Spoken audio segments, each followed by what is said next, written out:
Hello friends, Madhavi academy 2.0 पर आपका स्वागत है। तो आज मैं आपको सुबह कराने वाली हूँ क्लास 10 का साइंस का पेपर सॉल्यूशन। बहुत ही कम टाइम में करवा दूंगी इसे कंप्लीट। वीडियो के अंदर जरूर रहना है। और ये अर्धवार्षिक परीक्षा 2022 लेटेस्ट है। यहाँ से क्वेश्चन डेफिनेटली आपको यूपी बोर्ड एग्जाम में भी मिलेंगे, क्योंकि डिक्टो वही क्वेश्चन आते हैं जो इंपॉर्टेंट होते हैं, बार बार वही रिपीट होते हैं। इसमें आप देखेंगे मैंने डिक्टो एक MCQ शॉर्ट लॉन्ग जो भी करवाएं टिकटो वही क्वेश्चन इस पेपर में आए अभी आप देखना। मैं प्रूफ के साथ दिखाऊंगी भी, आपको सॉल्यूशन भी करवाते जाऊंगी, ठीक है।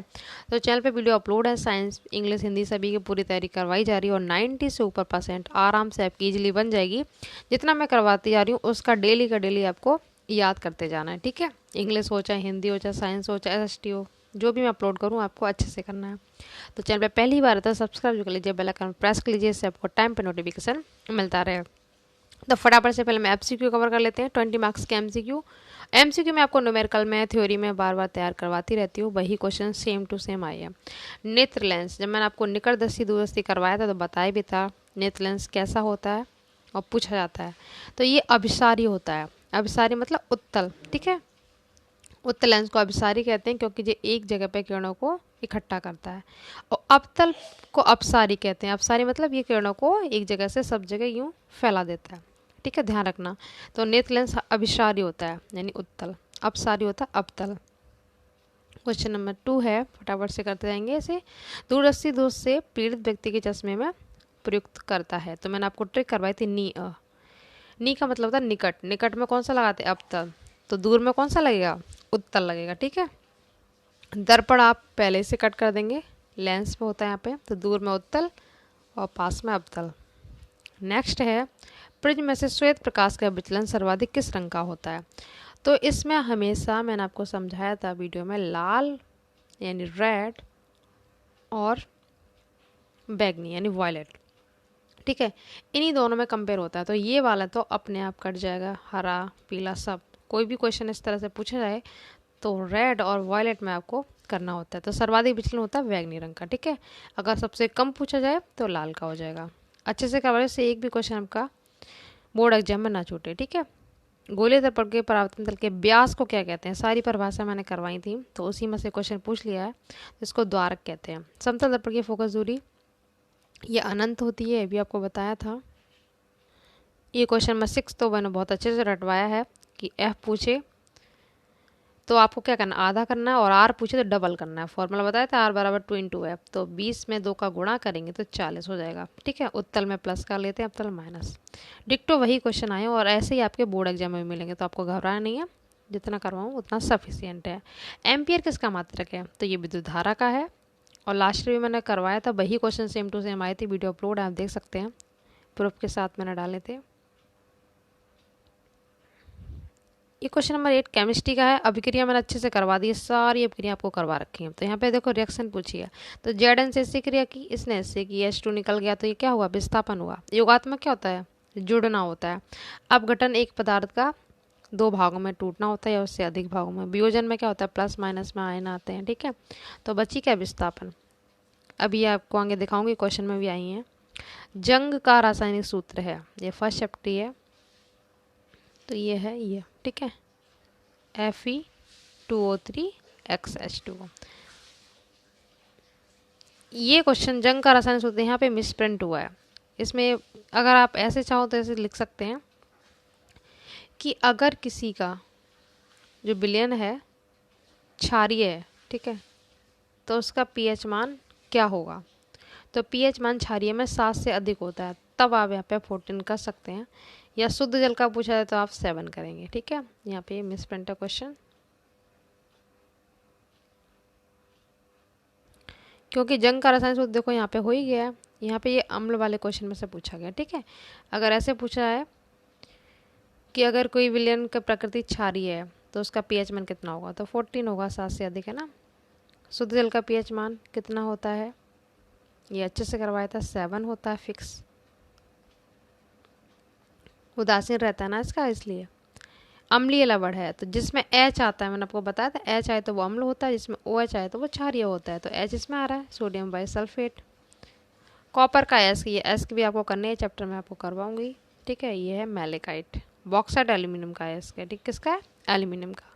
अमलगम क्या होते हैं, धातु वाले चैप्टर में से है, तो ये यौगिक होते हैं। बायो से क्वेश्चन अब आएंगे। हरे पौधे में पोषण होता है, तो स्वपोषी, क्लोरोफिल पाया था ना, इसीलिए तो ये अपना भोजन बना पाते हैं। खाद्य पदार्थ में स्टार्च की उपस्थिति की जांच के लिए किस रसायन की आवश्यकता होती है, तो ये आयोडीन है।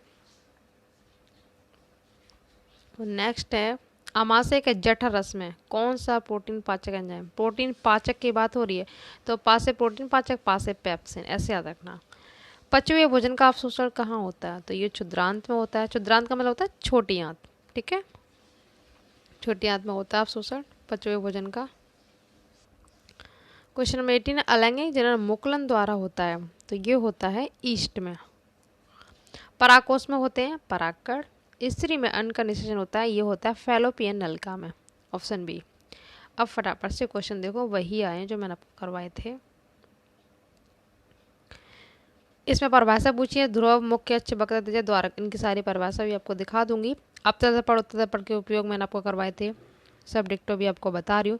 निकटदर्शी दोष क्या है, इसके कारण निवारण को किरण आरेख से समझाना, ये भी मैंने आपको डिक्टो सेम यही क्वेश्चन करवाया, 4 नंबर में आया, सारे भी आपको करवाती हूँ, ठीक है। और इधर से जो ये न्यूमेरिकल आया, मैंने आपको प्रतुत्व वाले चैप्टर में न्यूमेरिकल बताए हैं, श्रेणी समांतर देखना आप। तो इसमें अगर आपको न्यूमेरिकल करना हो तो आप पता कैसे करेंगे, देखो इन दोनों को समांतर में जोड़ना, 1/10, 1/40 समांतर में जोड़ लेना, ठीक है। और इधर इन तीनों को समांतर में जोड़ना, 1/30, 1/20, 1/60, फिर इसके और इसके आंसर को श्रेणी में जोड़ देना, तो आर निकल आएगा। और आई पूछा है ना, तो आई बराबर B/R। वी हम वो वाला रख दें जो यहाँ पे मिला है, बी रखेंगे 12, और आर जो आप इन दोनों को आंसर को जोड़ के लेके आएंगे वो आर रख देना, तो आंसर आ जाएगा, ठीक है। चाहो तो आप न्यूमेरिकल करना और अच्छे से डिटेल में करना तो वीडियो अपलोड है, वहाँ पे जाकर देख लीजिए। तो मैं इधर से आपको ये वाला क्वेश्चन दिखा दे रही हूँ, ठीक है। वर्ड बिच्छी पर बहुत इंपॉर्टेंट है। कलर का कॉम्बिनेशन यहाँ से पूछा था, किसका रंग अधिक, विचलन किस में अधिक होता है, लाल और बैंगनी में चलता है ना, तो ये, तो फिर इसके देख लेते हैं सारे क्वेश्चन 1 2 3 4 फटाफट से। तो ये आप देख सकते हैं, परिभाषा मैंने आपको वीडियो में करवाई थी मुख्य अक्ष की, ये आप लिख देना। डिटेल में समझना तो वीडियो पर जाके देख लीजिए, यहाँ पे मैं आपको सॉल्यूशन करवा रही हूँ। द्वारक की देखो, यहाँ पे एमसीक्यू पूछा गया था, व्यास को क्या कहते हैं, एमसीक्यू में भी आया, द्वारक कहते हैं। ध्रुव की परिभाषा है, तो ये रही ध्रुव की, आप ये ध्रुव की लिख देना। और वक्रत्रिज्या की पूछी गई थी, तो ये रही वक्रत्रिज्या की, ठीक है। ये सारे मैं आपको करवा चुकी हूँ। इसमें संबंध बहुत पूछा था, F = R/2, इससे तो अब न्यूमेरिकल निकलते हैं। R पूछे तो डबल कर दो, F पूछे तो आधा कर दो, तो ये परिभाषा आप लिख देना चारों, ठीक है। ये वीडियो मैंने आपको दर्पण के उपयोग करवाए थे, समतल दर्पण का चेहरा देखने में करते हैं। अब यहाँ पे उत्तल और अवतल के पूछे गए हैं, तो अवतल के ये रहे, 2 पूछे तो आप लिख देना। दाढ़ी बनाने में डॉक्टर द्वारा आँख, नाक, कान आदि के आंतरिक भावों को देखने के लिए प्रयोग करते हैं। सेकंड आप लिखेंगे टेबल लैंप, साइकिल की बत्ती, टॉर्च, सर्च लाइट, कार आदि के हेडलाइट के रूप में प्रयोग करते हैं, ठीक है। ये 2 लिख देना अवतल के। उत्तल के और देख लो, ये है उत्तल दर्पण के। कहा जाता है गाड़ी में ड्राइवर के सामने एक उत्तल दर्पण लगा रहता है, जिससे कि वह पीछे से तथा अगल बगल में जाने वाले सभी वाहनों को एक साथ आसानी से देख सके। ये अलग से क्वेश्चन है कि इसमें उत्तल दर्पण का प्रयोग क्यों करते हैं, तो मैंने आपको दिखा दिया था, ठीक है। दूसरा आप ये लिख देना, सड़क पर लगे बल्बों के साथ परावर्तक के रूप में क्यों करते हैं, क्योंकि इसमें प्रकाश को अधिक क्षेत्र में फैलाया जा सकता है, ठीक है। तो इसको आप शॉर्ट में लिख देना। यहाँ से कहा था गाड़ी में ड्राइवर के सामने, ठीक है, एक उत्तल दर्पण जो लगा रहता है। इसका रीजन ये है, पूछा जाता है क्यों लगा रहता है, क्यों इसमें उत्तल का यूज करते हैं, तब आप ये रीजन डालेंगे। एग्जाम में पूछा गया, कैसे पूछा गया था मैंने आपको वीडियो में करवाया था। क्योंकि उत्तल दर्पण से बना प्रतिबिंब सदैव कैसा होता है, छोटा होता है। इस दर्पण से अधिक क्षेत्र में फैली वस्तुओं के प्रतिबिंब के एक साथ ही देख जा सकते हैं, ठीक है, देखे जा सकते हैं। तो आप शॉर्ट में लिख देना बना के इसको। ये देख लेते हैं निकटदर्शी दोष, मैंने आपको करवाया था। इस दोष में मनुष्य को पास की वस्तु तो स्पष्ट दिखाई देती हैं, परंतु दूर की स्पष्ट दिखाई नहीं देती हैं, तो इसे निकटदर्शी दोष कहते हैं। ये हो गया। उसके बाद इसमें प्रतिबिंब रेटिना से आगे बनता है, ये पूछ लिया जाता है एमसीक्यू में, तो मैंने आपको करवाया था। इसके कार्ड पूछे गए, तो कार्ड ये लिख देना। नेत्र लेंस के पृष्ठों के वक्र का बढ़ जाना, जिससे फोकस दूरी कम हो जाती है, ठीक है। दूसरा है नेत्र के गोले का व्यास का बढ़ जाना, या फिर नेत्र लेंस व रेटिना के बीच की दूरी का बढ़ जाना, ये कारण हो गए। निवारण में आप क्या लिखेंगे, इस प्रकार के दोष को दूर करने के लिए अवतल लेंस का प्रयोग करते हैं, बस शॉर्ट में लिख देना, ठीक है, अवतल लेंस का प्रयोग करते हैं, हो गया, ये निवारण हो गया। और ये किरण आरेख हो गया, मैंने आपको बताया था ये नेत्र लेंस से प्रथम जो होता है देखो रेटिना से पहले ही बन जा रहा है, और जब यहाँ पर हम अवतल लेंस लगा देते हैं तो ये प्रथम फिक्स रेटिना पर बनने लगता है, जिससे ये दोष दूर हो जाता है। तो निवारण में आप लिखेंगे अवतल लेंस का प्रयोग करते हैं, इस तरह से किरण आरेख खींच के दिखा देना, ठीक है, ये होगा 4 नंबर में पूरा कंप्लीट। अब देख लेते हैं विक्षेपण, ठीक है, प्रकाश का विक्षेपण क्या होता है। प्रिज्म द्वारा श्वेत प्रकाश का अवयवी रंगों में, यहाँ पे अपने आएगा, ठीक है, अपने लिख देना, अपने अवयवी रंगों में विभक्त हो जाना विक्षेपण कहलाता है। यदि श्वेत प्रकाश को प्रिज्म से गुजार कर निर्गत प्रकाश को एक पर्दे पर प्राप्त किया जाए तो पर्दे पर भिन्न भिन्न रंगों की एक पट्टी प्राप्त होती है, इस तरह से प्रिज्म होता है, ठीक है। यहाँ से जो आते हैं ना इस तरह से जो इकट्ठे होंगे यहाँ पे एक पट्टी सी बन जाएगी, अभी आपको डायग्राम दिखाऊंगी मैं। इस प्रकार के प्राप्त रंगों की पट्टी को वर्णक्रम या स्पेक्ट्रम कहते हैं। अलग से पूछा था कि स्पेक्ट्रम या वर्णक्रम कैसे कहते हैं, तो आप यही वाली लाइन लिखेंगे, ठीक है, यदि से लेकर यहाँ तक। उसके बाद रंगों का जो क्रम होता है वो आप किस तरह से याद कर सकते हैं, ये हिंदी में है, व जा नी हा पी नाला। अब यहाँ से इंग्लिश में विव ग्योर कैसे याद करेंगे आप, violet, indigo, blue, green, yellow, orange, red, ठीक है, बैगनी, जामुनी, नीला, हरा, पीला, नारंगी, लाल, वही है यहाँ पे। उसके बाद इसका कारण और डायग्राम दिखाऊँ आप, ये डायग्राम है, ठीक है, यहाँ से श्वेत प्रकाश किरण आई है और ये 7 रंग इसमें से निकले हैं, तो आपका ये क्रम बन गया ना, विव ग्योर नीचे से ऊपर की ओर बढ़ता है, पहले आता है वॉयलेट, फिर इंडिको, फिर ब्लू, फिर ग्रीन, फिर येलो, फिर ऑरेंज, फिर रेड। जो भी कंपेयर होगा रेड और वॉयलेट बैगनी और लाल में होता है, ठीक है। सर्वाधिक विचलन किस में होगा, बैगनी में, सबसे कम लाल में, क्योंकि इधर देखो सारी ज़्यादा किरण झुक रही है, ठीक है, ये आपको कर लेना है। और कार्ड में आप ये लिख लेना, ठीक है, ये टाइप नहीं हो पाया। जब कोई प्रकाश किरण कांच के प्रिज्म से गुजरती है तो अपने मार्ग से विचलित होकर प्रिज्म के आधार की ओर झुक जाती है, और प्रकाश में उपस्थित भिन्न भिन्न रंगों की प्रकाश किरणों में विचलन भी अलग अलग होता है। अतः लाल रंग के प्रकाश की किरण प्रिज्म के आधार की ओर सबसे कम और सबसे अधिक कौन झुकती है, बैगनी। अभी आपको बताया था सबसे ज़्यादा बैगनी झुकती है नीचे से ऊपर की ओर। इस प्रकार श्वेत रंग के प्रकाश के प्रिज्म में से गुजरने पर बड़ विक्षेपण हो जाता है, ये कारण में आप लिख देना, ठीक है। तो आप फिजिक्स में देख सकते हैं मैंने ये करवा दिया है, इधर से उपयोग करवा दिए, निकटदर्शी दोष क्या है, कारण निवारण सब बता दिए, किरण आरेख भी बता दिए, बड़ विक्षेपण। अगर आपको न्यूमेरिकल करना तो न्यूमेरिकल मैंने आपको समझा दिया और आप वीडियो पर जाके देख सकते हैं अच्छे से डिटेल में, ठीक है। केमिस्ट्री में वही क्वेश्चन है जो मैंने आपको करवाए थे पहले चैप्टर में, सारी डेफिनेशन करवाई थी। विकृत घनता संचार बहुत ज़्यादा इंपॉर्टेंट है, ये भी करवाया, अभी आपको दिखाऊंगी। इधर से ये 4 पूरे करवा दिए मैंने, पीओपी, धावन सोडा, बेकिंग सोडा, अच्छे से आपको कर लेना है। इधर ये वाला नहीं कराया था पर मैंने ये वाला अयस्क खनिज अभी एक चैप्टर बचा हुआ है आपका, पर इसके अथवा में जो आई हैं ये मैंने आपको करवा दी है सारी रिएक्शन, योगात्मक, द्विविस्थापन, प्रतिस्थापन, सब कुछ करवा रखा है, ठीक है।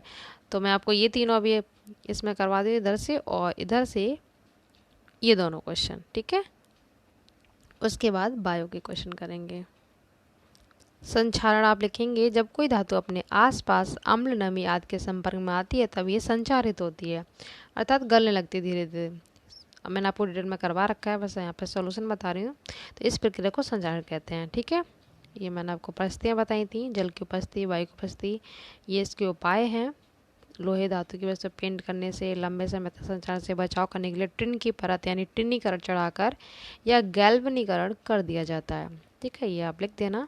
अब देख लेते हैं विकृत गंधता, इसमें भी आप ये लिखेंगे, वायु द्वारा उपचित होने पर तेल एवं वसा विकृत गंधी हो जाते हैं तथा उनके स्वाद तथा गंध बदल जाते हैं, इस प्रक्रिया को विकृत गंधता कहते हैं। एग्जाम्पल ये लिख देना आप, ठीक है। मैंने आपको चिप्स वाला एग्जाम्पल बताया भी था वीडियो में, ये हो गया। ये रहा प्लास्टर ऑफ पेरिस, पीओपी, ये फॉर्मूला आपको लिखना होता है, बनाने की विधि, जब जिप्सम को गर्म करते हैं 120 डिग्री सेल्सियस पर, तब प्लास्टर ऑफ पेरिस बनता है। ठीक है, और जल का 3/4 भाग अलग हो जाता है। मैंने आपको रिएक्शन करवाई थी, रिएक्शन आप लिखेंगे। रासायनिक गुण मैंने आपको बताया था,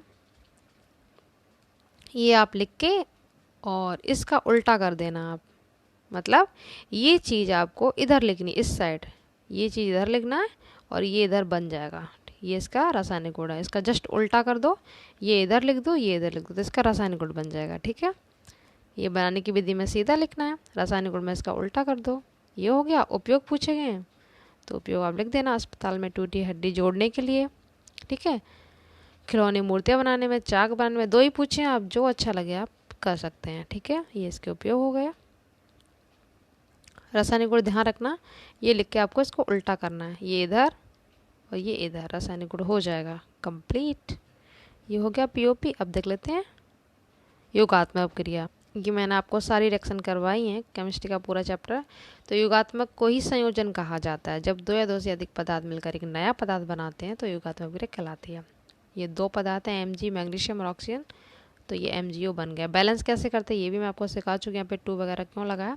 ठीक है, तो योगात्मक हो गया। अब देख लेते हैं प्रतिस्थापन और द्विविस्थापन। ठीक है, प्रतिस्थापन तो देखो एग्जाम में आया है प्रतिस्थापन, उसी को विस्थापन कहा जाता है, डिस्प्लेसमेंट। आप कंफ्यूज नहीं होंगे, इसी का सेकंड नाम है प्रतिस्थापन। ठीक है, मैंने आपको वीडियो में बताया भी था। तो आप लिखेंगे इसमें, ऐसी अपक्रिया में अधिक अपक्रियाशील पदार्थ कम अपक्रियाशील पदार्थ को उसके यौगिक से अलग कर देता है, विस्थापन अपक्रिया कहलाती है। अभी देखो मैंने आपको एमसीक्यू में करवाया था, एमसीक्यू में यही तो सेम रिएक्शन आई थी। इसने ऐसी क्रिया की, कॉपर अलग हुआ, वहाँ पे हाइड्रोजन अलग हुआ था। तो देखो ये जगह चेंज हो रही है, एक दूसरे अधिक क्रियाशील पदार्थ कम क्रियाशील को अलग कर रहा है, तो ये कौन सी विस्थापन होगी, ये एग्जाम्पल लिख देना। अब देख लेते हैं द्विविस्थापन, इसको अवक्षेपण भी कहते हैं। ठीक है, पेपर में लास्ट ईयर बोर्ड एग्जाम में आया था अवक्षेपण अपक्रिया, तो बच्चे कन्फ्यूज हो गए थे।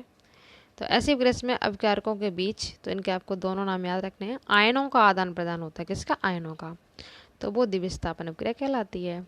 आयन आप ले लेंगे ये वाले,